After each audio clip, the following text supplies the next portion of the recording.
Welcome to another episode of the Devil's Rest Book Club, where we dive into the details of Christopher Rocchio's Sun Eater universe. I am your lowly newbie, new recruit, never fought in Colosso, guaranteed to die in the first 5 minutes host, Cameron, and with me as always is the veteran himself that'll whip me into shape and maybe beat me into the ground, Drew. Drew, how you doing? I'm doing great. And today we're going to be covering chapters 41 through 43 of the first book of the series, Empire of Silence. Regular 3 today. Felt like the chapters were important enough and sufficient length to just have a regular episode today. Really cool stuff happening in today's episode.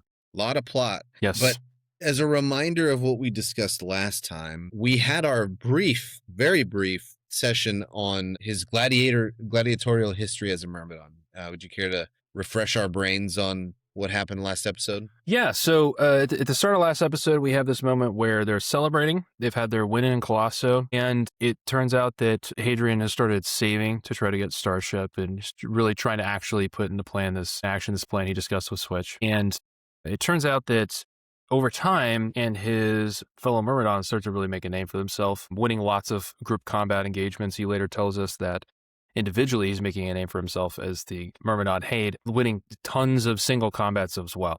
He's getting sort of near the end of his contract, and he's completed the vast majority of his required group engagements and just about as many individual engagements. He also starts to loop in a couple of the other Myrmidons, mainly like Polino and his, I believe is his partner, and starts talking to them a little bit about this idea of getting off planet. Hadrian also has a couple of interesting things happen where he's going down through the Colossus area, runs into this character, Gilliam Voss, who, is just this Intis guy. He's malformed, looks wrong. Something's wrong with this guy. We later find a little bit more details about this guy, and he's on the actual council of the Count of Emesh, a relatively important character. And as Hadrian is there, they have this giant feud crush. Hadrian puts 2 and 2 together. It turns out he believes that there's a Cielcin in the prison of Colosso, which is obviously massive for our character. And then we have the sort of ending section of last episode where we're talking about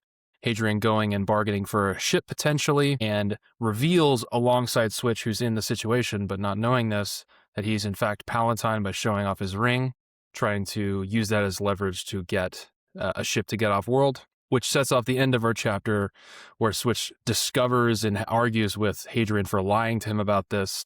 They have a big falling out at the end of the last episode where Switch sort of feels betrayed by the lying, but also by the fact that it turns out his friend is one of those people that, or is like one of those people that abused him. And even though Hadrian's different than that, they just simply don't have the ability to communicate, and Switch storms off and we don't know what happens. So that's where we left off last episode. Lots of things happened. And that's where we pick up with chapter 41, Friends. And unfortunately for Hadrian, as he is training with some new recruits in the yard, Switch is still giving him that sort of cultural, they're not on speaking terms. It's been several days. They haven't even talked. Yeah. Yeah. So this is the biggest argument that they've had, period. They were buddy, best of friends, talking every day. They were the closest guys that were in there. And now they can't even bear to look at each other or talk to each other. But to Switch's credit, Hadrian mentions nobody else knows that Hadrian is Palatine. Switch is the only one who's keeping it to himself. It's not his information to give out. So that tells us a lot about Switch in the moment, that he's not forthcoming with that information. He'll let Hadrian clean up his own mess in that regard, but that speaks to an integrity that Switch has and a maturity with regards to not wanting to immediately, because I could see a pettiness being there, being like, hey, everybody, just so you know, he's a Palatine. He's one of the guys that's trying to keep us down. Yeah. There's this great line that describes it as, for even in the depths of his displeasure, he was loyal, the sort of friend everyone wishes for, but no man deserves. It's like this, it's a really good description of the fact that he is still Hadrian's friend in his anger here, which is interesting. We could totally see a situation as you're describing where they haven't known each other crazy long. And so you could see someone just throwing Hadrian under the bus, given his feelings, but he's not doing that, which it's like you said, it said something about his character and how he feels about Hadrian. Hadrian, for all of the faults of lying, I mean, Hadrian has literally protected him. He's probably the only reason Switch is still alive right now because of the Yeah. time he's put into him, giving him a chance. So even though it doesn't look like it, it still seems like they have some rapport left over that at least Switch is willing to maintain right now. There's a mutual respect there, even if they're pissed at each other and they're not talking. And Hadrian has a terrible poker face. He said this feels like a cloud is like over him on this. So you can imagine that this is affecting him emotionally as he is training with these new recruits, mainly because he feels like the same type of feelings he felt when he could not get Gibson's letter. It's as if part of his future plans have been torn away from him, but in this case, he is more to blame than the greed or whatever happened to him as a part of Fugue. This is his fault that he did not handle the situation well. So there's nobody else to blame.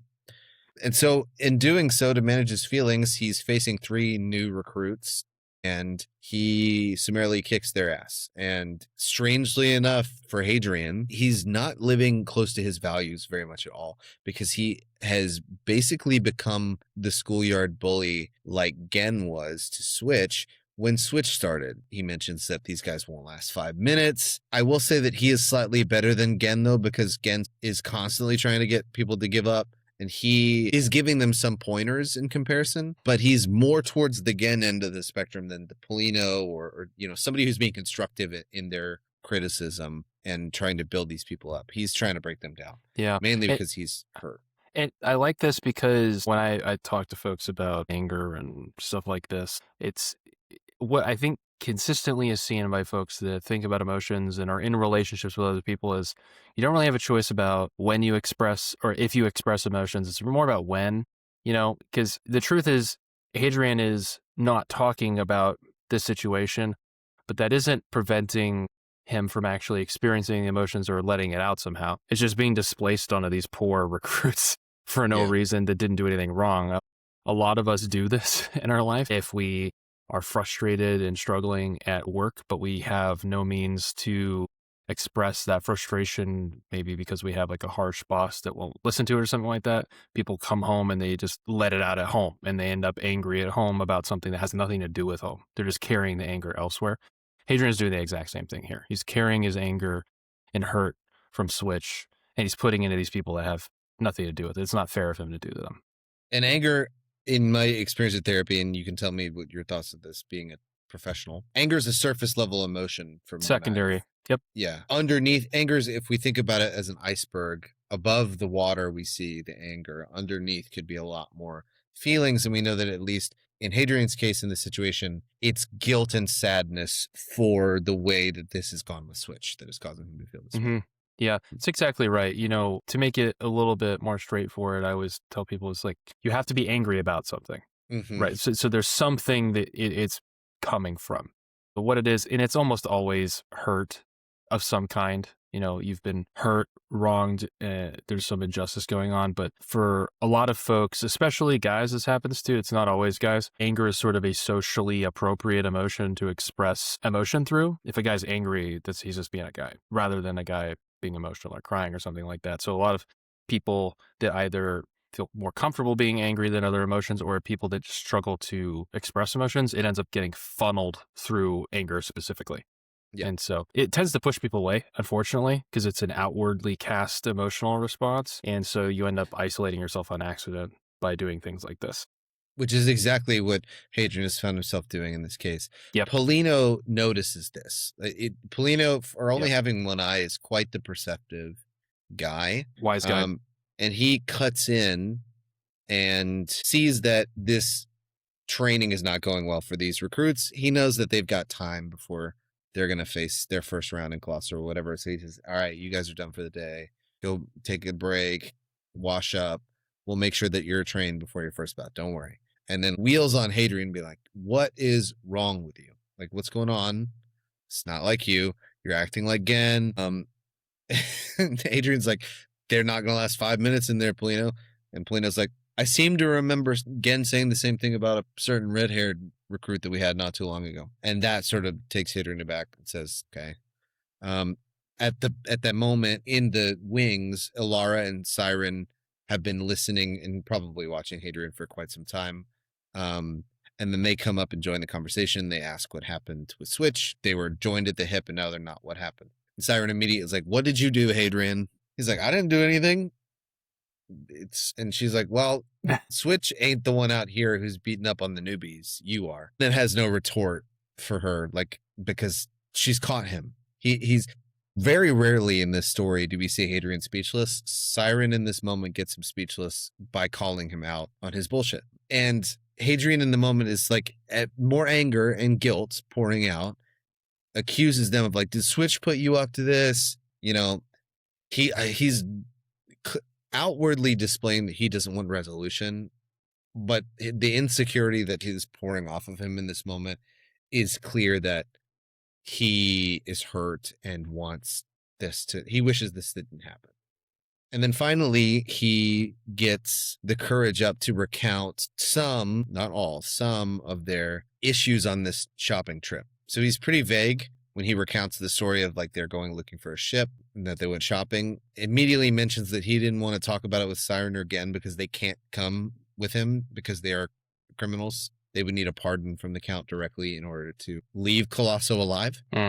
Polino wheels on him and says, like, hey, didn't I tell you you don't have enough money? Like, leave it alone, not to do it. And Hadrian's like, technically, you told me that we talk about it after a year. You didn't say we wouldn't buy a ship. And Polino's like, grumbles at him. They note that Hadrian has been different since his encounter with Gilliam Voss as well. That has impacted him in some way, not as much emotionally, but it's also taking his mind off of whatever's going on here. Like his insatiable curiosity we've seen before leads him to be impulsive. And I'm sure that knowing that potentially that there's a Cielcin right next door has got to be eating at him a little bit. In the same way that it was eating at me at this point when I was reading it for the first time, because I'm like, can we please just see the Cielcin? It's just eating away at you. Doing the same thing to the main character here. Yeah. Polino's like, who the heck is this guy? Like, isn't that the bastard of the freaking dude or whatever? Yeah. And we find out Polino doesn't know the story. Hadrian recounts it. They start talking about the situations like, do we really think that it's one of the Pale in the dungeon? And then at that point, he's just thinking about breaking into prison, planning it, whatever. But the big thing that he forgoes in this telling of the story is the fact that he doesn't tell them he's Palatine. So he lies to them, sin of omission in this moment, and does not reveal to them his Palatine nature. He lets them believe by a clever way of omitting certain details that the reason Switch is upset is because of some business arrangement that has gone awry, maybe shares of the ship or whatever. They had a deal that Hadrian is broken or this is business related, nothing else. Polino kind of gives him a side eye and says, is that really it? Doesn't seem all that serious. And it's like, well, if it is just that and it's not that serious, you need to tighten up, dude, because I don't want you being all reckless. I don't want you going into Colosso with a death wish. Getting angry in this situation is not going to help you. You're not a Maeskelos. Now, I believe that this is the first time that we've heard Maeskelos as a term. Yep. But according to the lexicon, Maeskelos, the plural being Maeskeloi, are any of the legendary sword masters of Jad, drawn exclusively from the ELE caste, credited with superhuman speed and skill. So, like, these are some of the best swordsmen in the universe that we know about. Polino's saying, you're good with a sword, you're not that good. And despite the fact that you are that good with a sword, I like you. You're a good dude. I'm your friend. But we're not good enough friends where I'm going to die for you. Because you're being reckless, right? Yeah, because you're being reckless. Yeah. I'm not jumping in to save you. Totally fair. Right. I mean, like, that's a really practical thing, right? Like, hey, I'll work with you as a team. I mean, yeah, that's totally normal in their sort of situation. Polino is the longest serving guy there. And he didn't get there by jumping in and trying to save everybody when they were being reckless. So when he's saying this to Hadrian in this moment, this isn't him talking out of his ass. He's seen this at least in the Colosseum and probably in his 40 years serving the emperor, which I didn't think about until just now. But like this guy's seen everything that you could possibly see with regards to how his men are behaving. He's very wise. And I would also point out that these folks are acting like really good friends for calling Hadrian out here. We all Yeah. need friends to be able to feel safe enough to give us feedback when we're being an ass, frankly. And these people are doing that. They're not being mean. They're just like digging into like what's going on and kind of like you're making a mistake and you should cut it out. Yeah. And they're being loving in a direct way, which is I think probably unique for Hadrian. He's not being in a situation where it's needlessly harsh from his dad or something like that. This is like genuine. And he recounts this at the end of this chapter. Mm-hmm. This is a surprising thing for him to experience that he's never had before. The closest thing that he has come to that is Gibson, but even still, Gibson was in service of the family and was like kind of required to be there. These people don't need to be his friend in Colosso. Like they could let him die and still survive. So the fact that he has peers around him that love him, that care about him enough, and Alara says, "Hey, dude, we're worried about you." This is so after Polino has given the bad cop, you need to shape up, dude. Like we're not playing games here. I love you, but not that much. Alara's like, dude, we're just worried about you. Soft hand. And that throws Hadrian for a loop because he's never had that. He's unused to the feeling of people being genuinely concerned about him, not wanting anything out of him or not doing it because it is required of their station or out of fear of his father. If we think back to the forms of obedience, where are we here? Is this obedience out of sense of devotion? I think it is. It's kind of, because in a sense, they're devoted to each other, right? Like this is, I think that's probably right. They're bound together through, some sense of self-preservation, but I mean, they don't have to protect everyone. It sounds like, they take risks for each other because they want to keep each other alive. It isn't some sort of base level obedience or anything like that that causes Hadrian to look after Switch, and it's not self-motivated. He just doesn't want Switch to die because he is just a guy in here and stuff. So I think they have true camaraderie at this point, and maybe that is true, that we sort of have this sort of devotion to each other within the camaraderie that's developed. And I think that's a good thing to put a pin in actually moving forward, is how does devotion, camaraderie play into things moving forward? Because I think you're right that this is one of those moments of doing the hard thing, having the hard conversation because they actually care and are devoted to each other and want the best for each other. And even though they have that conversation and Siren suggests maybe you should talk to Switch, Hadrian, so that we resolve this situation like an adult, it's like, you tell Switch to talk to me, I don't want to talk to him. So he's still like a dumb kid. Yeah. And he doesn't know how to he's still learning and maturing socially among peers because he hasn't really had that ever. He like turns and leaves as he's like doing all this stuff too, right? I mean, he's like pouty.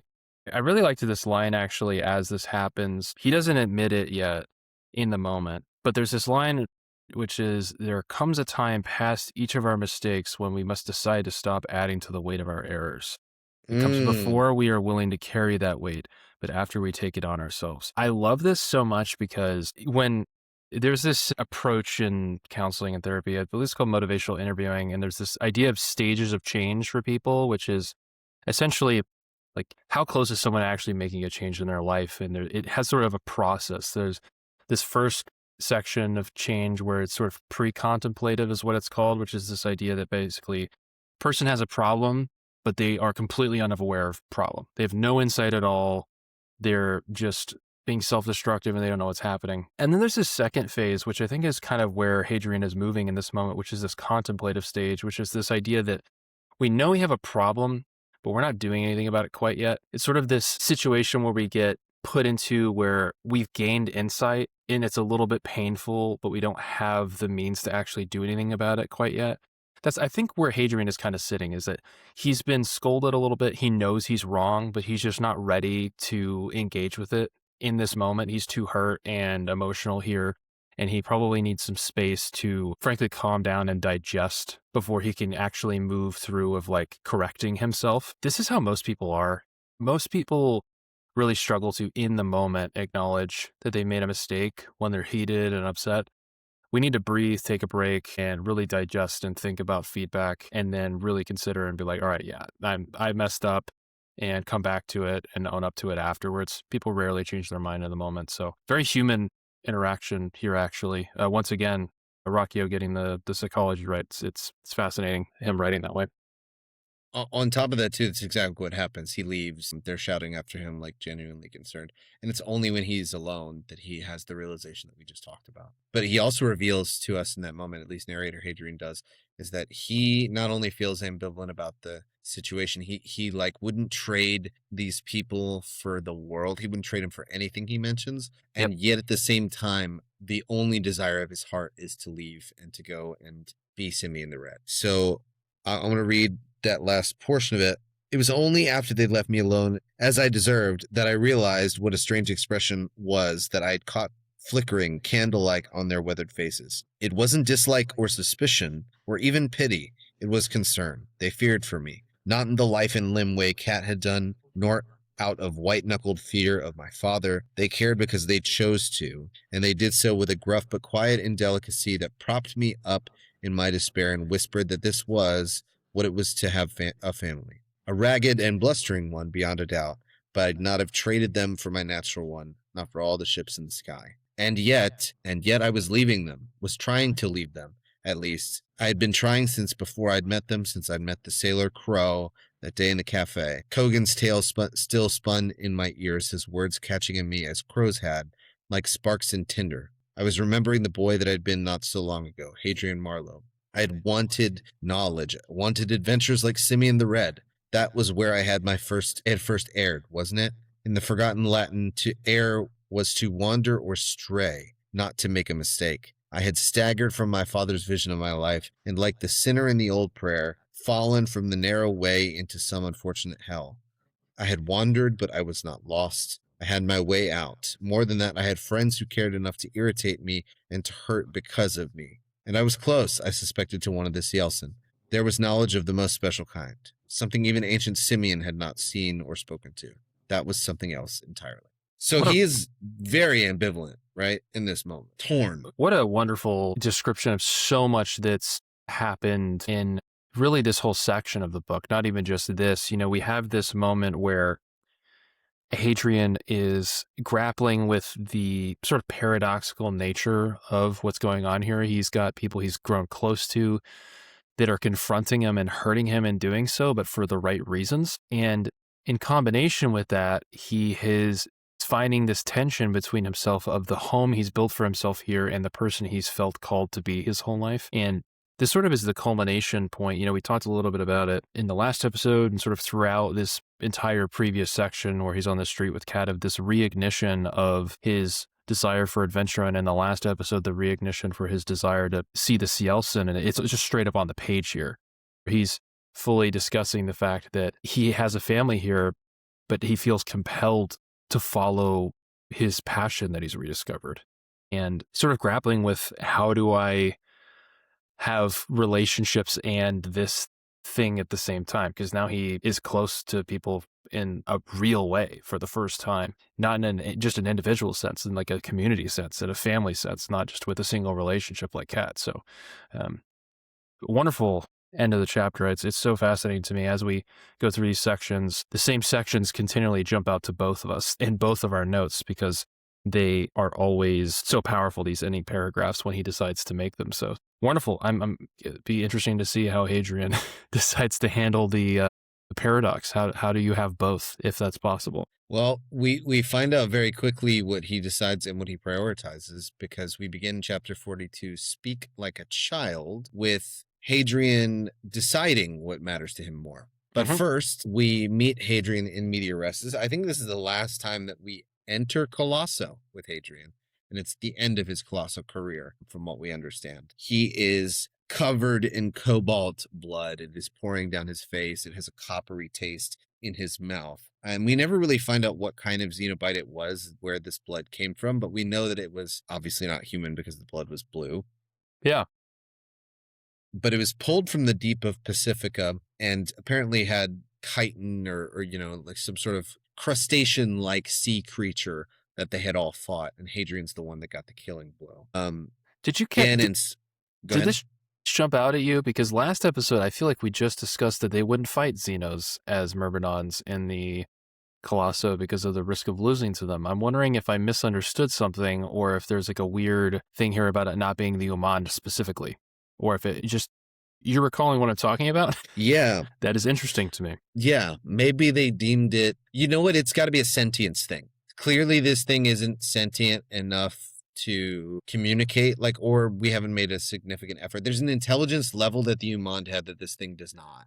We're not subjugating these things in the same way Yeah. that the Umand Yeah. are. So maybe that's what it has to do, is that the Umand are subjects of the Empire in the way that these just random Colonized. things. Yeah. Yeah. So that's probably what it is, because if someone dies to a fancy fish, who cares? But if they die to, like, They feed slaves to Ashdarks on Delos, right? A Xeno monster killing a human is one thing. A colony killing a human is a horse of a different color. So there's the distinction. that's probably what it is. Yep.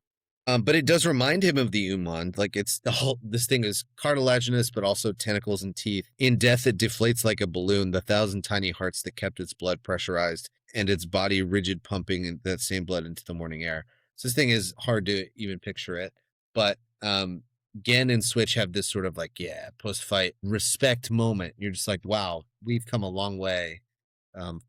Gen's shitting on Switch in the yard. In attendance, as he is often, from what we hear, are Count Balian Mataro and his husband, and they are standing up and applauding the Myrmidons because in this fight they didn't lose anybody, which is rare. So they lost nobody, and that's like a feat of itself. We find out that the Count's husband's name is Luther Shin Mataro, who is a plutocrat from an old Mandari family. Just as a reminder, plutocrats are people that have been genetically elevated to close to Palatine/patrician level by money, by aftermarket genetic enhancements. But in this case, Luther Shin Mataro comes from money, but not from Palatine money, if that makes sense. Like his family is involved in Mandari business. We get a little bit more details on that later and I'll speak on that when we bring it up. Count Balian speaks up to them and congratulates them on their victory and not losing a man. We notice Hadrian keys us in on the fact that Umand are fanning him in his box. And it's especially cruel because the box with its like shielding is climate controlled. So it is just being done as subjugation. It's like a power domination thing. Like the Umand don't need to be in the room, but it's a display to everybody else that like, these are my subjects, these are my slaves, despite the fact that I've got AC up in here. So terrible. Up. So jacked up. Terrible. But the Count is generous, at least with the Myrmidons, and he tosses a bag of gold down into the arena. Normally, Polino would be the one who goes and picks up this gold and then says the things, right? But Polino didn't fight in this engagement. And so Hadrian picks it up in his place and then kneels and says this like response, we're not worthy. Thank you so much, blah, blah, blah. But he also recognizes that it's difficult for him to bend the knee, that it bothers him. But he also is impressed that like Mataro's air about him. He's a man of classical passions, he says, that loves hunting and fighting, although he can't find anybody that'll give him an honest fight. He gives money freely when he's impressed. He's in stark contrast to Alistair Marlowe, vastly different. Like where Alistair Marlowe is thin and cold and aquiline and rules out of fear, Balian Mataro is charismatic. He is of the people. He is engaged with the people. He's also like a symbol of excess, right? Like we know that he wears gold and stuff like that, where Alistair's black and all this. He's expressive, right? Yeah. And he's sort of, rather than depending on the fear of his subjects for obedience, he's sort of trying to almost like buy their love through his displays of affection towards the Myrmidons, and his displays. Like he's a more charismatic character that's supposed to be like almost gaining people's sympathy rather than inciting their fear or something like that. If you were to meet them in speed dating, Alistair and Balian, it's clear to me that you'd want to have a beer with Balian and not with Alistair. Alistair's all business. He wouldn't even go to the date. He's just too busy. Yes. Balian makes time for this kind of stuff. And maybe it speaks to their realms being different and not being as well run or whatever. And maybe Balian isn't as ambitious as Alistair is, but they go about their business in different ways for sure. After he bends the knee and says this rote response, and the fact that he, in retrospect, that it bothers him, he also has the hindsight to say, well, it didn't really mean anything and we got some money from it, so it's no big deal. And then we cut from that scene, and immediately Hadrian is entering the prison complex. So we know that he's going to try and figure out more about this Cielcin. He mentions that this prison complex at the Hypogeum is not like the Bastille at Vesperad. Again, Vesperad is the planet on which Hadrian was going to go to Lorica College for the Chantry. And it's also not like the prison planet Belucia, which he mentions nobody has escaped except for one. So potentially here we're foreshadowing a sequence in which Hadrian escapes the Emperor's prison planet. Maybe that's the way that he ends up being able to write his story at the end, is the fact that he has escaped Belucia. So maybe we get a prison break sequence later in the series. We don't know. What we do know, though, is that Gilliam Vass and the Chantry are not being very cautious about the way that they're doing business here. He's been seen, one, he's not hard to miss because of who he is and his physical description. But he's been seen going in and out, and they have a bunch of like people moving in and out, trying to be secretive, but not really being secretive. Just wildfire for rumors, right? Where they're just in and out, something that's weird is happening, and people start talking about like what's in the Colosso prison. And it's so much that everybody has their own theory, right? There are multiple theories. This isn't just one theory. There's multiple theories that they hear. First one is that, they must have gotten exalted, who I'll remind the listeners are these like demoniac, cyber-human, like post-human humans that Karn Sagara fought in the story that we heard about. Yeah, it's like they're like the lords of the extrasolarians. So they're not even just like super cyborgs. They're super extrasolarians, right? They're like, so that's exactly right. They're hyper modified. They're not just like a dude with a visor. They're like something completely different entirely. I think the description was like either with 2 heads or with like 6 arms, or like right, verging on no longer having humanoid shape. Yeah, Atom Smasher stuff. More than Atom Smasher, I feel like. Probably more. Atom Smasher looks like a dude. These things, I envision like floating tentacle head things. Like yeah. Not even recognizable. Exactly. Or it could be this like psychopathic cannibal lord that like feasts on children. And Hadrian makes like an off comment here about the fact that this non-existent lord that they've got trapped up that eats kids, he's like, they've said the same of me. Yeah, they had this line, it's say they kept a madman who turned against mankind, broke bread and meat with the Cielcin, and supped on the bones of human children. They've said the same about me, which is interesting.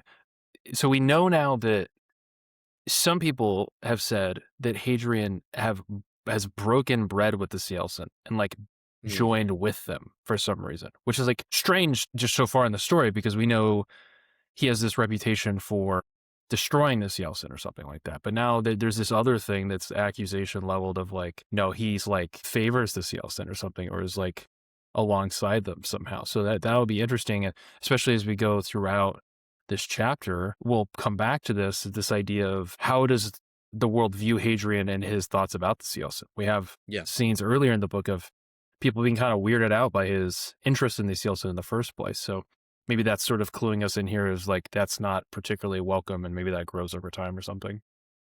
And he's definitely not beating the allegations in this moment, because the only thing he's saying is like, guys, I saw the crash myself. It's got to be a Cielcin. I'm telling you, it's not no exalted. It's a Cielcin. I'm almost 100% sure. And so even though everybody else is spreading these other rumors, Hadrian is still banging the drum. I think it's Cielcin, guys. And he can't stop talking about it.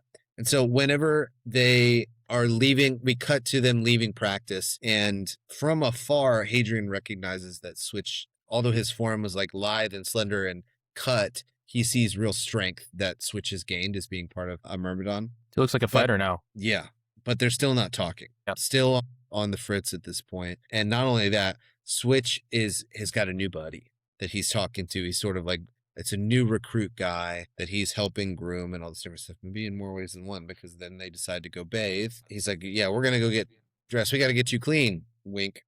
And then Polino's like, all right, let's get food right now and fuck all that shit that's in the kitchen. Like, nobody else is cooking it. I'm cooking a meal. And Hadrian makes a point to tell us, dude, Polino was the best cook that I knew, especially for a plebeian. Like, he cooked some mean food, not like Every time that we'd eat good if Polina was the cook. So this is a big deal that Polina was cooking. Hadrian recognizes in this moment. I don't know if it's premeditated or not. I imagine it's not based on the way it's written. He recognizes that this is probably his best opportunity he's going to get to go in and try and figure out some more information. I almost imagine it's like he, since things have started happening, has kind of just been looking for an opportunity. So it's not that it's premeditated, but he's just like taking account of when could I theoretically exit where people are busy and like my bases are covered kind of thing. That's kind of what I'm feeling like is happening here. And so he's like, I'll meet up with you guys later. Maybe I'll go into town and grab some actual meat, not some lab grown stuff. And one girl's like, he's going to go bathe with Switch. And Hadrian's like, yeah, maybe I am. And she's okay. Hadrian thinks, as he mentions the fact that he might go into town, he mentions again the sushi vendor from Delos. So I didn't remember that at all, that this sushi vendor comes up again in the story later. It's a weird thing to include. That's funny. But he does come up again as he is pondering this while he is entering the prison block. Just as a note for those who may be confused with the spelling of the word jail, G-A-O-L, or jailers that we hear mentioned a few times, it's an old English spelling of the word. It's pronounced jail, like J-A-I-L. But for those who are Soulsborne Elden Ring fans, in Elden Ring, they use some Old English spellings as well for the English translation. Jail is spelled that way there as well. So if you have played the game, you're more familiar with that. He sort of immediately like musses his hair up and like takes off this, throws it over his face form. And stuff. He's just like, I pictured Jafar from Aladdin. It's like, minus the makeup or whatever. Yeah. He's trying. It seems very, very kitschy to me the way that he's going about doing this, but apparently it works. He is able to get into the vomitoria, which are these passageways inside of the prison block, and he's putting on this Durantine accent to make people think that he's from Duranos. It's almost a similar thing that happened earlier when we first got to Emesh, of this sort of like feigned confidence. If like you act like you're supposed to be there, then a lot of people won't question you. He's sort of doing a similar thing here, just trying to look half different than he typically does, so he's not immediately recognized as Hade the Myrmidon. And walking in, it helps a little bit. This is another point in the story where I think we really start to see him lean on his languages, right? So, we haven't talked a ton about his different languages in a while. We've talked a little bit about it, like his presentation and how he talks to other people, but he's literally switching languages here and trying to he's trying to at least fake accents and use some of his experience with language to impersonate and give off a different impression to people here. So he's sort of leaning on that skill again now, which is interesting. Yeah, it's cool.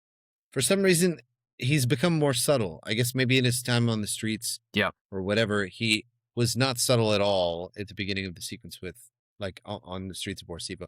Now he's a bit more subtle. He's being clandestine. He puts on this accent, he hides, he pretends like he's supposed to be there, like you mentioned, not from the air of authority, but like he's just a dude that's working there. And he very quickly gets involved in like, I'll bring he grabs a plate. It's like, don't worry about it. Take your break. I'll take this guy food. And nobody stops him. He sort of like worms his way through this place. There's a brief mention of the fact that there's probably cameras about. He's just sort of like, listen, like I'm sort of throwing everything in. He's recalling some memories about the Cielcin. They're talking a little bit about, he talks a little bit about how they sort of appear out of nowhere, or they appeared out of nowhere historically. And he starts giving us a little bit more information about physically what they look like, which is interesting because we may potentially see one shortly. He's have like these like almost like horns that rise like crowns. Pale white. They have like these thick patch of hair on the back end of their heads, and they have 6 fingers. He also casually mentions that he just like has this sort of urgent desire for understanding these Xenos, and he casually drops like he's long since paid for his interest in these things, sort of adding to the sort of tension of this moment of going to see the Cielcin. And so he gradually is like worming his way through this like dungeon-ish kind of area, and he follows like this deep pathway, and he starts noticing there's like this stench about the place, and literally he starts giving this description of literally it's the case that apparently prisoners on this level are literally crapped on by the people above them. It's like the plebeians or something above in Colosso. So there's this particularly terrible section of the prison here. And he's sort of looking about, and it's like there's not like a bunch of full jail cells. It seems like things are mostly empty here. Like presumably this area is like not being used for whatever reason. Except, as he starts going through this area, he starts hearing like a couple of guards talking. And he hears this, it's looking at me again. What did I say about looking at me? And then a deeper voice, like broken glass, responds in Cielcin. Not bad, actually. So we have this moment, and I love this. I froze mid-step.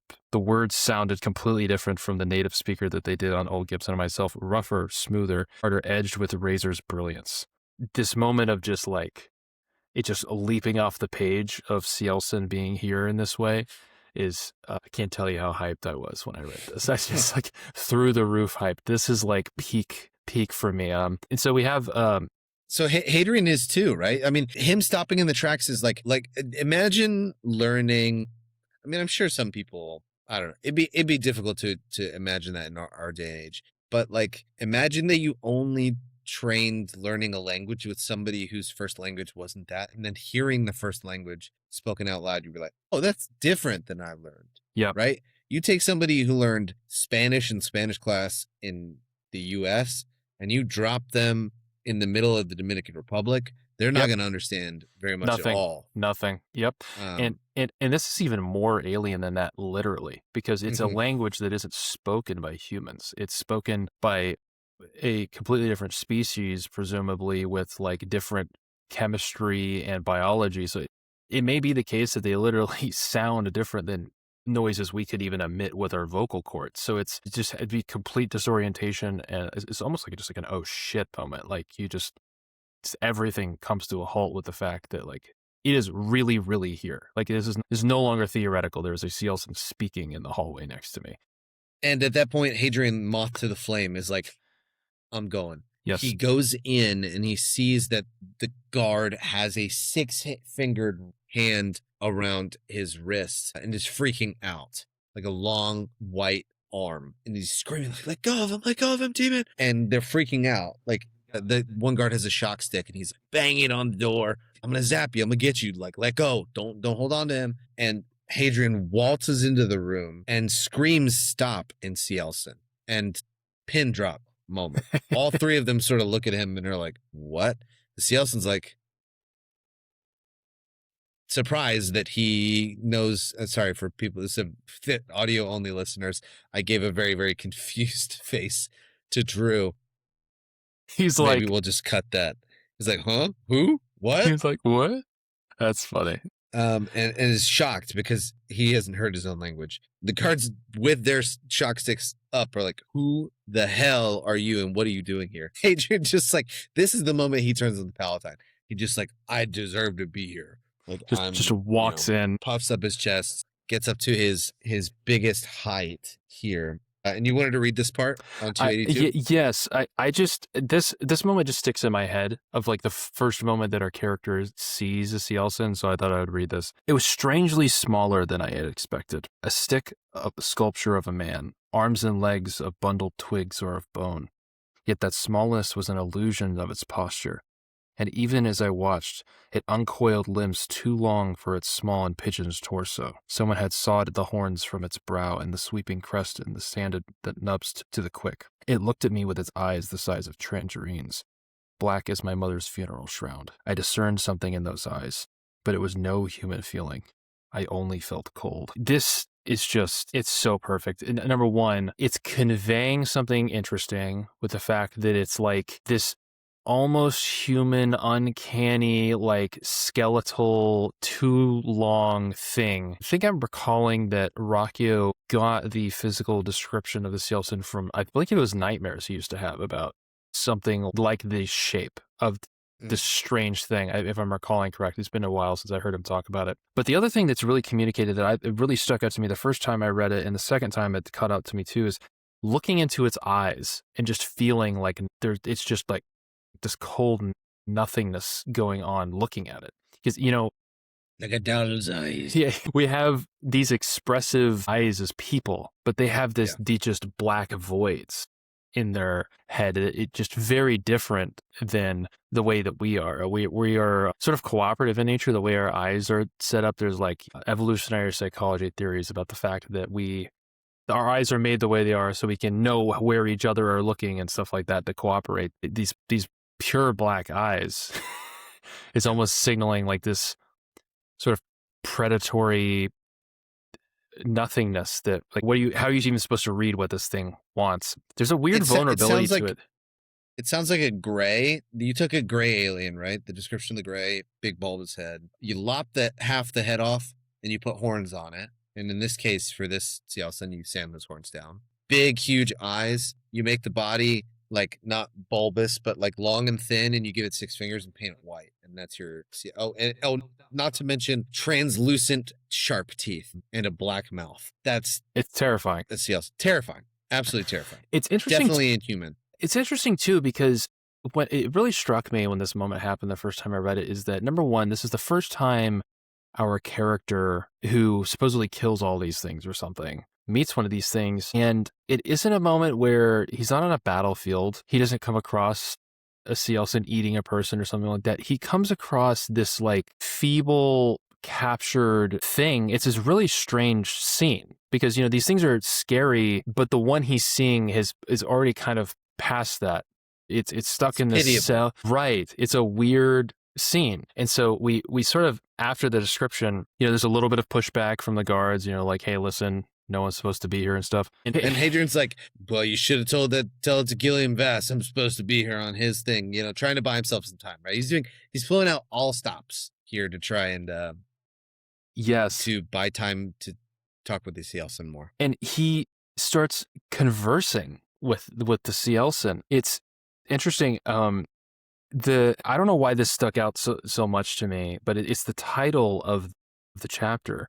But as he's talking, the Cielcin responds to him that he speaks like a child, which is fascinating. Earlier in the book, we had this moment where we realize that the Umand are intelligent because they can communicate as the people are being terrible to the Umand. This even seems like beyond that, right? So this is sort of a complexity that fascinated me. So it isn't just these things that can talk. They're clearly intelligent enough to be conversing with Hadrian and be like, this guy's pronunciation is all over the place. Like, they're like complex. They're not just able to communicate in some sense. Like they're able to recognize, almost have a culture around language where they would notice someone who is like, this isn't bird song. This is language in the way that you and I speak language. And it's sort of caught off by Hadrian speaking. He's like, you speak like you're like a little baby or something like that. It's amusing in some sense. And Hadrian says he smiles as a result of it, but he also slips another thing in, the expression meaningless to the creature. This sort of speaks to this initial feeling of alienation and difference between the Cielcin and the person, is that it's him telling us very early that we are completely off the map here in terms of what we think we're going to know about anything, because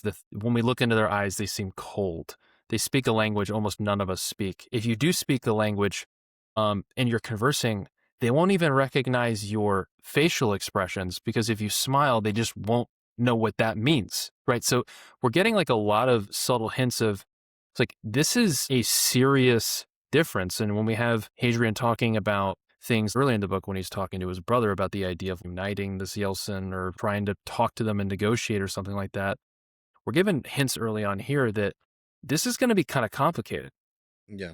If they don't know what a smile is, how do you communicate? How do you bridge that gap in nonverbal communication? Right. Because before that, it mentions that 4 nostrils flared. Now, to us, nostrils flaring means like a dominant thing. That could mean something completely different to the Cielcin. Or, for instance, the smile is a very, very interesting one too, right? Yeah. I learned this in a documentary about weird people that keep chimps, that when a chimp is smiling at you like this, it is not happy. When a chimp is smiling at you, it is showing its canids to you, just like showing its teeth, its fangs to you, saying, I'm going to bite you. So in the moment, it makes you wonder what the Cielcin is thinking, because that's an ape behavior. That smiling is a sign of dominance or whatever, but it's got no frame of reference. Yeah. And we have hundreds of years at this point of warring, and virtually they have some language, but there hasn't been enough time with a Cielcin and a person in a room to bridge that gap. Yeah. Hadrian wants to be that guy. He wants to be the guy to bridge that gap. Other interesting things that stuck out to me about this conversation is Hadrian, I believe, says, "I've never spoken to one of the people before," to the Cielcin. It's like that's almost seems like Hadrian is communicating something that he knows about the Cielcin culture, about the way they refer to themselves or something like that. Cielcin means the people, right? In Cielcin, yeah. Okay. So forgot that. That's what I looked it up in the lexicon. Cielcin in Cielcin means the people, so they just call themselves the people. So presumably what we can know from that is that where they're from, there are no other people. Like it's just they emerged. Maybe there were other beasts and things like that, but they were the only ones that they deemed intelligent enough to call themselves the people. It's kind of like us a little bit, actually, in the universe. Mirrors. Yeah. Very interesting. And he asks what its name is. It does answer that it's Makusam or something like that. Makusam. Yeah. And then he shares his name with the Cielcin and says, "My name is Hadrian." Well, there's an important piece here, going back to what you were saying, right? The pronunciation being different and being incapable to pronounce. Part of the Cielcin language is this vocal inflection from the four nostrils. And so we know that it would take us decades and a bunch of time in sub-Saharan Africa or South Africa to understand how the clicks work in Xhosa, like to be able to do it. Like I can't make that with my mouth. Imagine not being able to, like you mentioned, have the anatomy to be able to pronounce this name. And so we see that immediately jump off the page in the pronunciation of this. Interesting. Immediately calling back to earlier in the chapter of Hadrian being accused of breaking bread with the Cielcin, one of the guards is sort of like, "You speak its language?" is weirded out by the fact that Hadrian is communicating with it. Sort of reminds us that this is a strange moment, right? Because it's like a risky moment, because Hadrian's somewhere he's where he shouldn't be, talking to like a really important prisoner of Gilliam Vass, who sounds terrible, but it's also wondrous because he's talking to this alien life form for the first time. But everyone around him's like, "Hey, this is not how things are done." Number one, and number two, I don't know if anybody even knows of anybody that has talked to a Cielcin in this way before. So Out of Bounds doesn't even describe what's happening right here. So he's sort of buying himself time by doing some fancy word work here, but I'm getting the sense that it's gonna cease to stop working here because of the weirdness that is occurring. Is not and okay. If we remember, it's not only the weirdness socially, part of that is because of the chantry, and part of that, like when we go, if we think back to the scene at the dinner at the very beginning of the book, there's a line that Hadrian crosses in that discussion of Cielcin, at which point he has to apologize and is labeled in the moment as a sympathizer or a treasonous or whatever. He's doing that here, like kind of. The fact that he is speaking to Cielcin, he's not official, he's not wearing garb, he's just going and talking to the Cielcin. This is pretext for treason. Right. Well, people don't even know what he's saying, right? But they know he's speaking to it. But they know he's communicating with it. But if no one else speaks it in the room, I mean, how are you, even in good faith, supposed to trust what's going on? I mean, this is not just someone speaking Spanish next to you.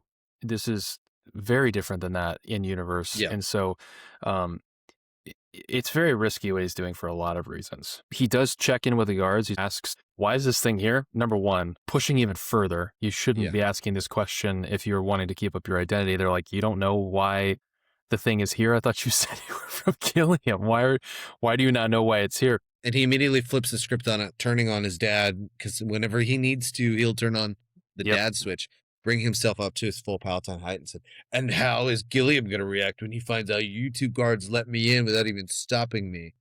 Yep. Well, now they're screwed. They can't do anything about it. At least he thinks that is buying him more time, which it is, because he's able to talk to the Cielcin more and to the guards. And in the one card that he calls slow and the other he calls slower. Slow says to him, it's a gift for the Count's son for his ephebia, which is this coming of age ceremony that occurs for young palatines. He actually says he's a gift, Messer, for the Count's son, Ephebia. And Hadrian corrects the guard, saying it, not he, reminding us, the audience, that the Cielcin are not gendered in the way that we humans are gendered. They're hermaphrodites. Yeah, they're hermaphrodites. They don't have a split down the middle sort of gender situation where we have like typical things. They are both. And dramatic difference between us and them. Our language doesn't even map on to how to refer to them, right? The pronouns don't even work. Just as a reminder, in this society here, it's a coming of age thing for palatines, essentially to prove that you're an adult now, but also you're militarily ready, and everybody has to sort of do it. So think bar mitzvah meets Colosso. Military service. Yeah, Colosso. Yeah, bar mitzvah meets Colosso, essentially, because we find out that the Cielcin is going to be slaughtered in the Colosso on behalf of the Count's son. And that correction happens. The other guard slower is like, what? And then keeps asking about it. And then immediately Hadrian talks to the Cielcin and says, do you know why it is that you are here? At that point, it snarls and then exposes blue-black gums in its teeth. And we don't know what it says directly, but from context, Hadrian then shakes his head and says, kill you? Not me, no, but somebody will. And then it asks, how? Hadrian's trying to discern whether or not it's feeling fear in this moment. And I'll go ahead and read this part. In all the stories that they've told me, all the ones that I've heard, and even some of the ones I've started, no one has ever gotten this scene quite right. My first encounter with the enemy. I have heard it said that I slew the beast in Colosso for all Emesh to see. I have heard it said that it was not in Borisivo at all, that my first meeting with the Cielcin was at Calaga in the south, with the Chakta Uvanari amid the ruins. The operas and the holographs sing my praises in battle or curse me as a sorcerer, Omegas tipping poison into the emperor's ear. None imagine, none believe that our first meeting was amid sewage in the basement lockup of a sweaty Colosseum jail. The meanest, most provincial circumstances entirely without pomp. How? It asked again. Simka, I said, choosing honesty over comforting illusion. Not well. I never heard Makisom's reply because someone, slower, I never learned which, thrust his shock stick between my shoulder blades, and the world went black. I really appreciated when I was reading this moment. There's another moment later in the book that we'll discuss when we get to it. But this moment is one of the things that really sold me on this book working, because I really felt throughout the start of this that we're getting this drip feed for the world building, and we're taking this slow burn approach. And our first introduction, once again, is small and quiet. It's not some fantastical thing. And the author does this thing here where he almost demystifies this moment in a way, because it's not some fantastical battle sequence. He meets this thing for the first time in a dungeon, and it stinks and it's terrible. It's not this magical moment. It's just when he happened to meet the thing. And it makes it feel so much more like real and immersive to me, that because, you know, when destiny or things strike or happenstance happens in real life, tends to be, you know, serendipity happens, but it tends to be strange. You know, like a coincidence in a weird circumstance has paths cross in an unlikely situation. It's not always on the battlefield. It's like a small, strange thing that you just happen to cross paths this way. It feels like a much more real moment to me. That in particular, historically, right? So we've talked previously about, okay, we need to examine this as a real in-universe document, which is what it is, and if he's telling the truth or not. I am tempted, like you, to believe that it is more true, his telling of the story here, because of the mundanity of the interaction. Right. Specifically, because other histories, like what benefit is there for Hadrian in this moment to tell, like to low sell us or to no sell us on his first meeting? There's no benefit in him doing it like this. It certainly speaks against a narrative that would have him as like a self-aggrandizing narcissist trying to like play up his own character or something like that, because this just doesn't match, right? Like a person that would be trying to like inflate themselves because they're overly self-important and was, if they were dishonest, they would be lying about the circumstances of the thing. They'd be playing up the mythology of the thing. That just doesn't fit with what he's putting on the page here. Unless there's But to be honest, right, by the end of this story, nobody is alive, presumably, that has seen this moment happen. These are two plebeian guards that are here. Yeah. They're the only, and the Cielcin. They're the only witnesses to this situation. Maybe they have like a recording somewhere or whatever that they could verify in the annals of history. But like, it's only natural for the legend to be, oh, it has to be this like moment that happens later in the story. Yeah. It's also it's a reminder that there's a legend going on as well, right? Because we're reading Hadrian's story, but this is a reminder that a lot of people talk about Hadrian's life in a world. So a lot of people are, and he's telling us straight up here, these bigger stories are mythology. That's not how I met the Cielcin for the first time. That isn't what happened. It almost gives it this sense of like there being some like strange false scripture thing going on where they're trying to make him bigger than he is or something like that. And that's just, he's just like, people keep saying that and there's operas about it, but that's not the way, that's not how it went down. I want to dig into the particulars in this because we need to put a pin in some of these going forward. Sure. I've heard it said that I slew that beast in Colossae for all Emesh to see. So now we have to think about the potential of, is this like the first part of the book, the chapter 1, where he's drip feeding us, or where he's just dumping a bunch of facts on us that we have no context for. So maybe he kills the Cielcin in Colossae. Maybe the first meeting that he has at the Cielcin was at a place called Calaga in the south with the Achakta Uvenari amid the ruins. What does that mean? So there's this place called Calaga and there are ruins, and there's this Cielcin called Achakta Uvenari, and that's his first encounter with the Cielcin. No context for that. But if that's real, maybe it happens later. We don't know. So you have to keep an eye on that. The operas, the holographs, Sing My Praises in Battle, or Curse Me as a Sorcerer, Omega's tipping poison into the Emperor's ear. None imagine, none believe that our first meeting was amid sewage in the basement lock of a sweaty Coliseum jail. I want to point specifically at Curse Me as a Sorcerer, Omega's tipping poison into the Emperor's ear. This is clearly him being portrayed as a villain in the broader narrative that the Empire is selling outside of the context of this book.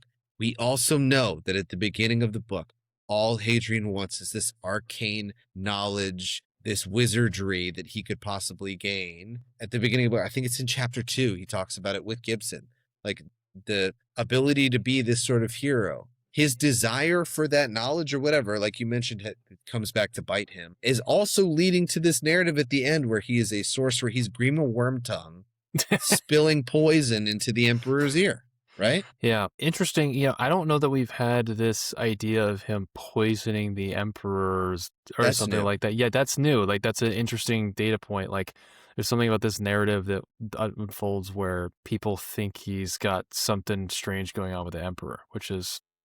Other than the fact that we know that at least the Empire's line is that he kills the Emperor. So presumably he kills this. He's like manipulating him and then murders him. That seems we have to reconcile this at some point. Yeah. And that's the chapter. That's chapter 42. Okay. At that point, how much further can you remember reading it for the first time and like how furiously you went continuing on in the book? Or was it just like taking a pause? No.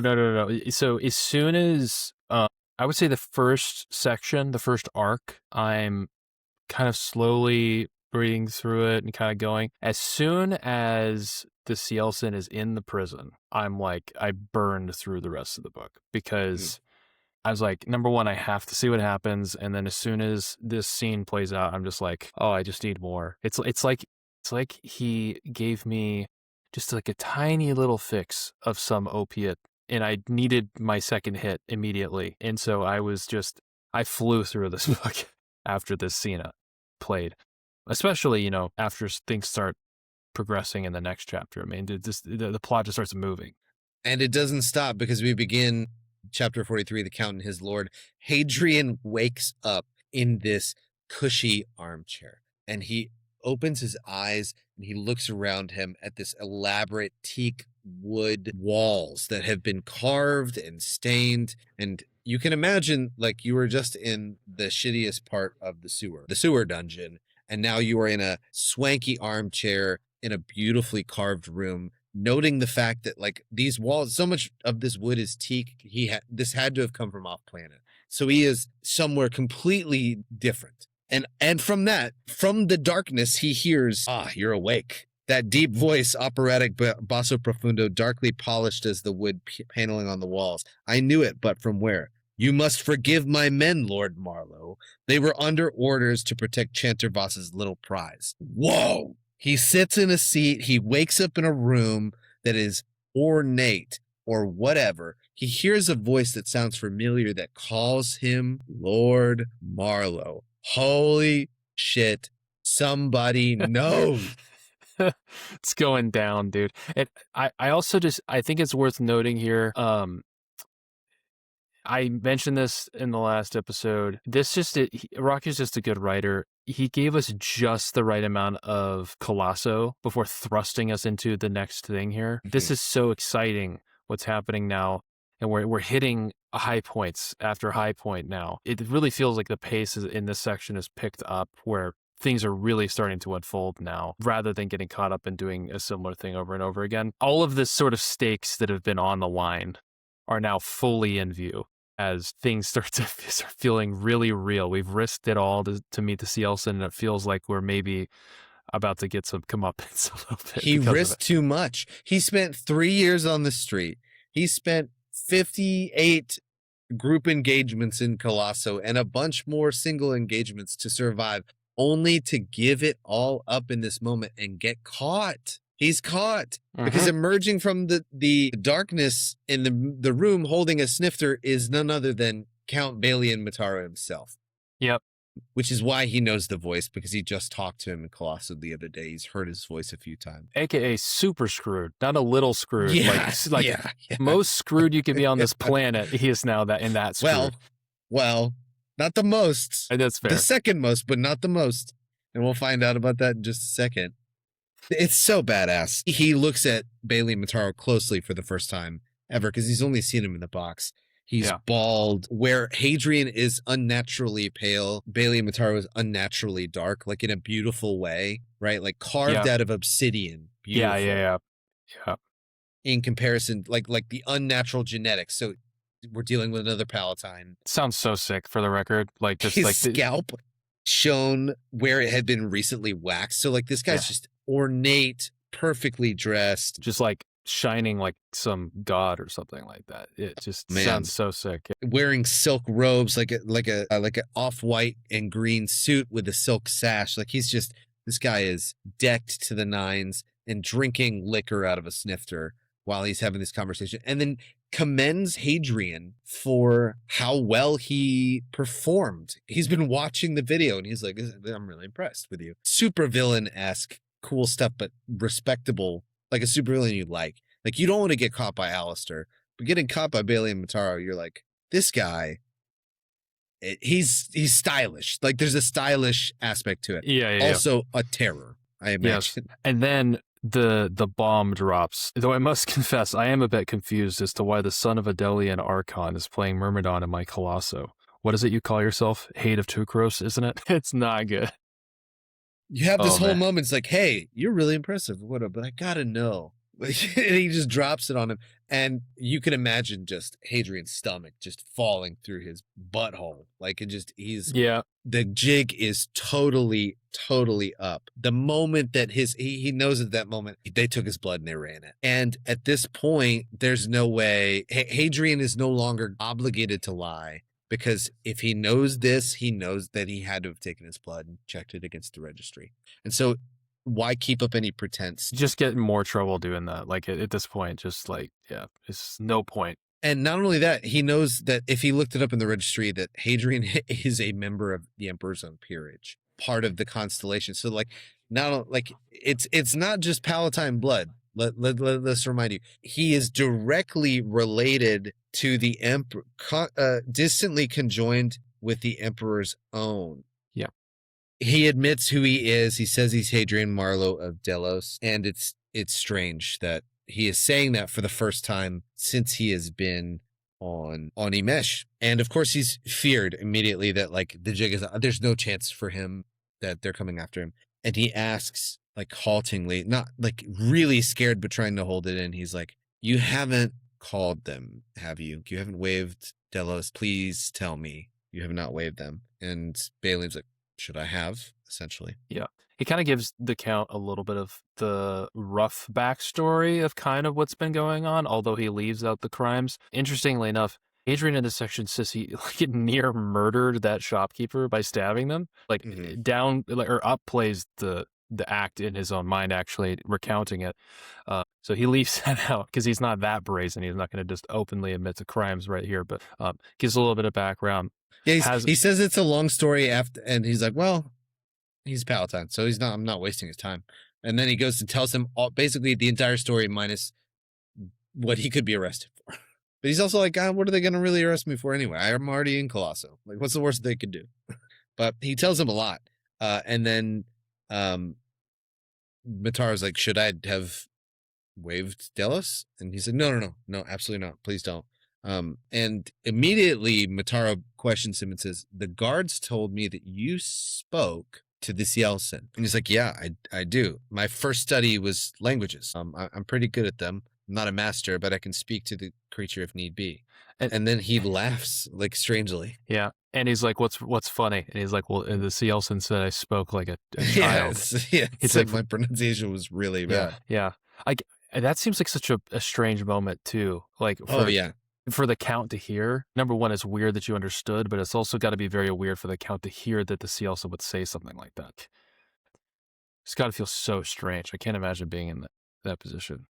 Well, also, I mean, they've probably been dehumanized to some extent, right? So the idea of them having language like we do and like caring about things like pronunciation, saying that it speaks like a child might be revelatory, one of those little revelations. And then he smiles back at him through his beard. He's like, "That bad? What else did it say?" And then he lets him know, like, it asks if it's going to die, right? Why is it here? Is it going to die? And I was honest with it. I told it was going to die. Balian says, he takes a drink and he says, "Well, you didn't lie, you know." For the Ephebia. He concludes that the Cielcin is going to be killed for the son's Ephebia. Yeah. I think it circles back to this idea of like, he asks kind of Hadrian, like, what's going on here? Hadrian gives... Well, you see, he asked him a question. He's like, "You didn't answer it. I didn't answer my initial question." Which is kind of like, what are you doing here? And why is the son of a Delian Archon playing Myrmidon in my closet? He gives him the story of how he's here and all this, but he doesn't really give him why. And so he clarifies and said, my father sold me essentially, so I ran. And well, you can imagine too that, and here's the initial concern that Mataro has, like, "I don't have any beef with your house. I don't know your house. Yeah. Presumably you don't know my house. If this is some like plot or poin, which we know poin from earlier is the sanctioned house warfare thing. If I'm being used as a pawn in house warfare and I'm not aware of it, that's what I want to know." He's like, no, by no means. This isn't that. Like, I'm not here to do anything with you. I was running away from the chantry. He says, my father sold me, is what he says. And they kind of like, or like, yeah, they sold you to a baron, to a baroness, baron. I mean, he's kind of offended by that, is my impression, and he sort of spits out. It's like, "No, I was sold to the chantry, not to what I wasn't like that."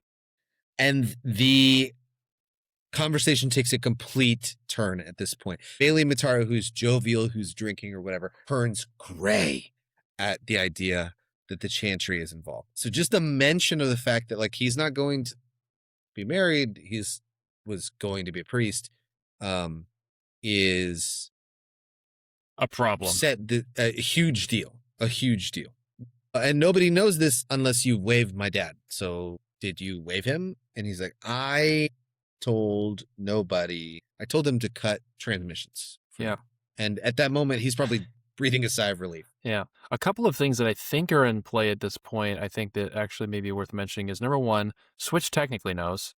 that he's Palatine. And But secondly, does Switch know? But the Switch definitely doesn't know he's running from the Chantry. that's fair. Yep. So he doesn't know he's We know he's running from- Palatine. We don't Yep. know that he knows Yeah. the full story. I will also recall. I actually don't recall at this point if Hadrian has his ring, because he had his ring along with his belongings and all that stuff in a locker at Colosso. So I'm not sure. We don't actually know yet if they've come along with him. So that would be important potentially moving forward. I don't recall if it's important, but it was mentioned in the last chapter. So Presumably he doesn't. Like, why would he be? I mean, maybe he does. Like, maybe he only puts it in the locker if he's fighting or something like that. They were training, so we'll see. He mentions that at this point, look, you got a few options, right? Smartest option, just off me right here. I don't want to go to the Chantry. Like, the easiest problem you have, just kill me right now. And he mentions like, well, I'm not, used to wasting good, valuable resources right now. Yeah. Like, I'm not used to that. But your father doesn't know. Do you think me so great a fool, Marlowe? He'd omitted Lord in that situation, which, of course, that makes Hadrian so upset. And Hadrian knows that that's not the option he's going to pick. Like, the fact that he mentions, like, it's probably the smartest thing for you to kill me right now. Yep. He knows that that's not going to be picked. This is a rhetorical thing that he's trying to lead Mataro to eventually recognize that he has more use alive than dead. And as this is happening, the Count's husband, Lord Luther Shinmataro, walks in. He's like, you started without me? What's going on? And he realizes, well, he woke up earlier than we had expected. Hadrian recognizes that he is Mandar and like looks at his eyes and is like, are those aftermarket or are they from the high college? Those eyes. It's like he can't stop. And it bothers me a lot that like, he's just like, I'm looking at your features and I'm going to tell if they like, are they the real deal or did you buy them aftermarket? Are you a demoniac? What's going on here? Yeah. He very quickly starts, speaking in his language to him. Once again, Hadrian leaning into his language stuff here, it's starting to feel like, at the start of the book, he's this naive child. He's starting to feel a little bit competent, actually. He's leaning into people's personalities and trying to use his advantages to like worm his way in here. It feels like it feels like he's a smarter person in this point of the story than he has been throughout. Although he's risking a lot, he still feels like he's actually making maneuvers. Not everything is running face first into him, so that's interesting to see. He's strangely understood politics better now, having been on the streets and having made his way back up than when he was in the palace, which is really strange. Yep.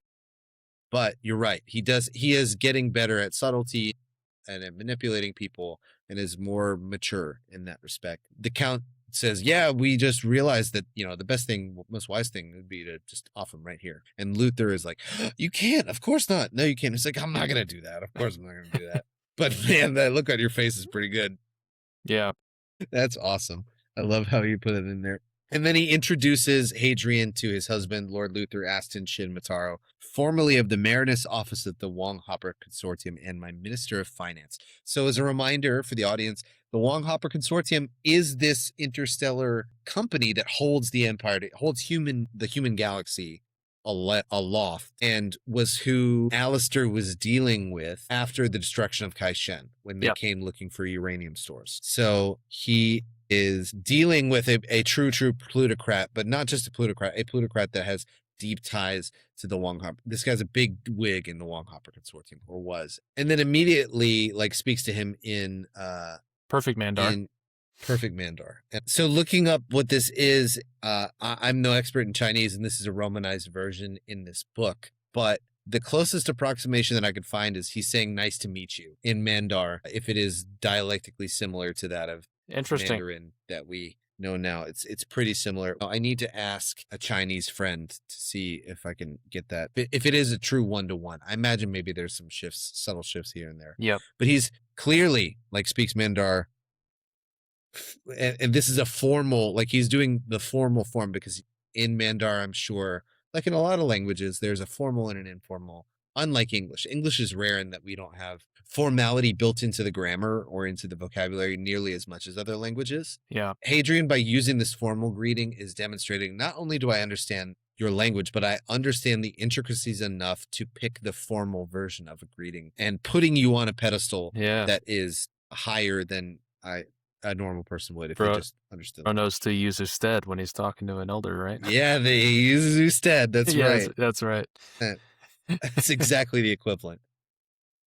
And they're like, "Oh, you speak Mandar very well. Like, where did you learn?" It's like, I had a Scolius tutor as a boy. My first training was in languages. And then the Count's like, yeah. Our interloper is full of surprises. And Hadrian's like, ooh, Balian is very good at like this guy could talk. He's like, joking with his husband. Also, like the only time we've seen him flapped at all was on the chantry. But, he mentions, he's good at buttering Hadrian up and then bringing him back to reality, where Alistair would just immediately chew you out and then yell over you. Balian cuts you down in a way that makes you feel like it's going your way and then just undercuts you. And it's beautifully well done. Then okay. I was just going to say, they seem confused about the fighting pits thing. And so they're like, all right, so why are you here? What were you doing? Yeah. Why were you in the fighting pits? And he's like, I was trying to buy passage off a world. And they're kind of like, okay, where? And he's like, Tavros, I think. Anywhere the chantry won't look for me. Again, it's like the chantry. Mentioning the chantry sort of invites husband into the freaking out now, because now he's an accomplice too. Now he knows. Yes. And he says, the boy's a seminarian, Luther. And then at that point, he says, we've got a truant on our hands. And Luther's like, a truant? From where? From Comad? Comad is a planet that Hadrian has never heard of. So presumably that's some outpost here or whatever. And Hadrian's like, no, not Comad, from Vesperad. And both of them like turn like shocked in unison and say, wait, Vesperad? And we come to find out that in universe, this is the first time we hear it in the book, like this appointment to Lorica College that Alistair had gotten for Hadrian is the best thing that you could get in the. So when Gibson is telling him this checks a lot of boxes for you, like it's not like, hey, you're going to the University of Texas. That's a really good school. This is a full ride scholarship to Cambridge or Harvard or whatever. This is like, not only that, like the equivalent is you get a full ride scholarship at Harvard and you get fast tracked to be the elite of the elite in American society or whatever it is, right? This is where the synod meets, that the High Council of the Chantry meets on Vesperad. Lorica College is there. And Bailey Matara looks at him and says, you turned down an offer from Lorica College? Are you insane? Like, this is the most, like, people would kill for that. But also, you're crazy for turning that down. It's like getting a full ride to an Ivy League school, except also if you piss the Ivy League school off, they'll glass your planet. Like, it's like, it is serious in several ways, not just because of the position that's offered, but like also like the do not cross this group of people way, because it is really, really serious. Not that you say he got it, but the fact that he rejected it for like a multiple number of reasons, really, really not good. So actually, I really appreciate this section because it gives the audience a true explanation. You can get Alistair in trouble. And so now Mataro understands, oh, that's why you're asking if we let anybody know. And we are not going to let anybody know because I am not going to be associate to this, because our planet could be glassed when doing that. Then Luther, and before when it said like all his name when he's getting introduced in the book, it's like Luther -Aston -Shin -Mataro, like so many names. Yeah. Hadrian writes in his account, Luther -of -the -2 -many surnames, which I thought was really funny. Is that? Yeah, at the bottom of page 292, he begins part of it. It's Luther of the too many surnames, narrowed his emerald eyes, studying my face, but he spoke to his husband. He can't stay here, Balian. That's funny. I didn't catch that. That's really funny. Does it say that in your version too? It says Luther of the too many surnames, narrowed his emerald eye. That's funny. Yeah. I didn't catch that. Quite a little joke, but he makes a good point. Hey, this is a liability that we cannot afford at this point. And he was like, great, just put me on a ship. Let me go. I'll go anywhere. It's fine. Like, I don't need a good ship. I just need passes on any ship. Just make it happen. You're the guy. I'm sure you can make it happen. Balian's like, so you think that I'm just going to send you away? I'm not used, like, there's use for you here, right? You speak very many languages. You're a Palatine. This starts to feel sinister at this point, right? Yeah. And Mataro's like, what happened to the guards that were there? move them to the next moon, right? Like, I want these guys away from people that they can talk about this with, period in a story.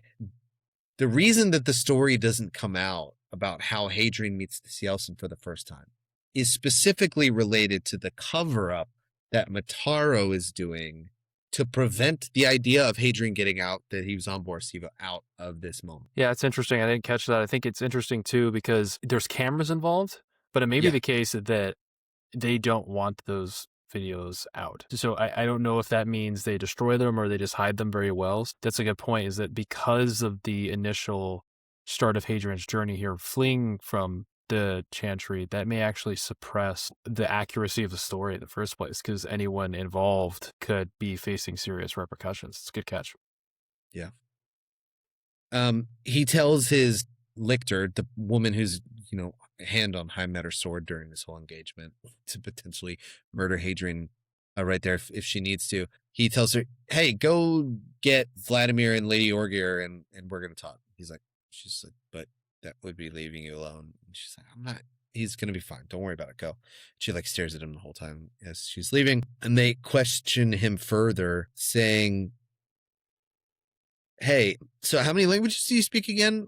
4, 5? And he's like, I nearly speak 8, though 5 fluently. I mean, I'm passable at 5. And he mentions that was a slight exaggeration. My Durantine was good enough to fool poor kitchen servants, but I was hardly prepared to have tea with one of the consuls of that far republic. And then the Count immediately looks over to his husband and has this look that tells Luther, what are you thinking? Like, I know that look. That's your scheming look. What are you scheming? We sort of have this developing cover story, right? Mm-hmm. Of the fact that, he speaks these languages or something. We can use this somehow to make sense of why this person is in the palace. He then looks back to Hadrian and says, and how old are you, Lord Marlowe? He hesitated on the edge of saying 22 standard, but then he thinks about the idea that I actually don't know my actual age. And if I am 22 standard, then my ephebia passed, and I didn't recognize that it passed. I spent it here on the streets. It's interesting. When I left home, I was 19, Lordship, but I don't know the imperial star date. And we get a reveal for Ladies the first time. and gentlemen, it happens. 16-17104. And Hadrian mentions that he almost did a spit take when hearing this. He was in fugue for 35 years. Nearly triple the time that he was expected to go. He was expected, we knew it was at least 13. It's been 35 years since he went into fugue.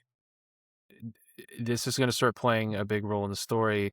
We need to think about not just Hadrian going under, but the world continuing to move while he's under. And a really great point out by the author here is Crispin would be almost 50 now, meaning Hadrian is, coming into adulthood. Crispin, from our perspective, is like in the throes of like middle age, like he's going to be coming into like his prime essentially. If for a Palatine, it might be slightly different, but almost 50 is like, Crispin is an adult, and he's been an adult for a while, and Hadrian's still figuring it out. So things are very different. If Hadrian was next to Crispin, they would almost have nothing in common other than their memories at this point. And the entire universe has moved away from Hadrian in that way. It's just a way that it's pointed out. And he just slept it away on accident. Time's arrow flies in one direction.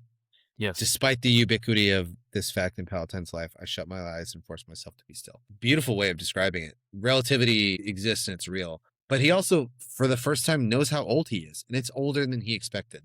He's 23 now. And so now he has a timeline, a beginning date and an end date of like his first time at Emesh to now. He has an estimate, a better estimate of how long he's been there. We're oriented again, folks. We know where we are and when we are. Hold on. Wait, does it say 23 in your book? Oh, that's interesting. I'm 23, yes. It's 22 in the new edition. Why? I said, are you all right? In lieu of an answer, I said, I'm 22, Lordship. 23, Lordship, in the original version. Maybe so he fixes it. Maybe there's slight continuity problem. Interesting. Yeah. So he's actually 22. And in my version, Hadrian misremembered, and he went back in later and scratched it out. And that's what happened. Tor Palos is good at translating. He's not that good at math, We never see Hadrian do math, at least this far. Spoiler. That would be quite the boring book. he like Taro recognizes that this is like stunning to him because he's been wondering this for years at this point. Like, and if we do the math, what 19? He's been on the street for 3 years essentially. Yeah. And in Colosso, the total amount of time he spent is 3 years, maybe verging on 4. That he has been here.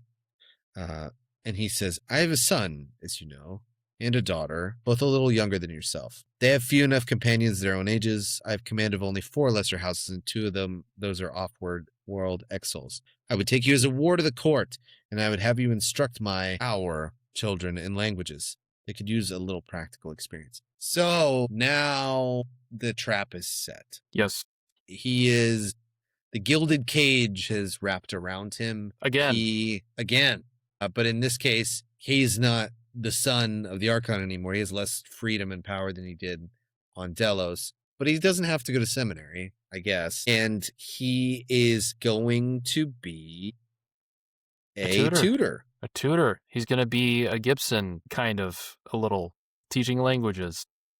Yeah, a little bit more than just kind of a Gibson, too, in just a minute. Interestingly enough, we almost get a take 2 on being stuck in the gilded cage, right? We had Hadrian handling it at home, and now we've had some growth and some experience. It will be interesting to see how Hadrian handles the challenge this time, and it's a bigger challenge in some sense because of the stakes. Well, let's see how his newly acquired skills helps him fare. Yeah. Luther objects. He says that he doesn't think this is a good idea. This guy is Palatine. And then Bailey Mataro reacts. Not only a Palatine, like one of the Emperor's own blood, like one of the imperial peerage of the constellation Victoria, old blood. You wouldn't be using your true name naturally, but as I see it, it's better to keep you safe here than send you away. He mentions old blood again. Whatever his noble title, Count Mataro was the ruler of a provincial backwater, a lord with little name. Hadrian is of the peerage. His family could be traced back to Avalon, to the first days of the empire, and to old William Windsor himself. It was surely something that they couldn't have ignored. I wanted to make note of the fact that this is confirmation that this empire is a direct descendant from the British Empire. Or at least they use the same name, but we can assume that the House Windsor is the house of which Queen Elizabeth was queen. King Charles is King Charles Windsor. Prince William is a Windsor. This is the same house that has existed for quite some time. That is the King of England, or kings and queens of England become the galactic emperor. It is the current royal house of the United Kingdom and other Commonwealth realms. The house was founded in July 1917 when George V changed the name of the royal house from the German Saxe-Coburg and Gotha to the English Windsor due to anti-German sentiment during the First World War. This is relatively new in the history of our timeline. It's presumably the same people when that line goes back further. But what Rocchio is doing by saying this here is that house exists throughout the 15,000-year history and is still the emperor. So the British Empire never died. It just became the soul. Yeah. Essentially.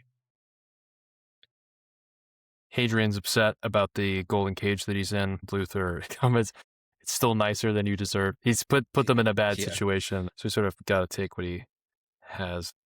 But he also still objects. He's like, I still don't think this is a good idea, right? Yeah. Like, this is not what we really need to be doing. Finally, we get Lady Orgir come in, Liada Orgir, who's the High Chancellor of Emesh, who Hadrian introduces as the real power behind the power. And she is the fixer. She's the one that's going to make all this happen. Balian's like, we need to give him a new name. He needs papers. Presumably he has all his ducks in a row, and this lady's a fixer. She's going to figure it out on his behalf. She's like, great. What are we going to call him?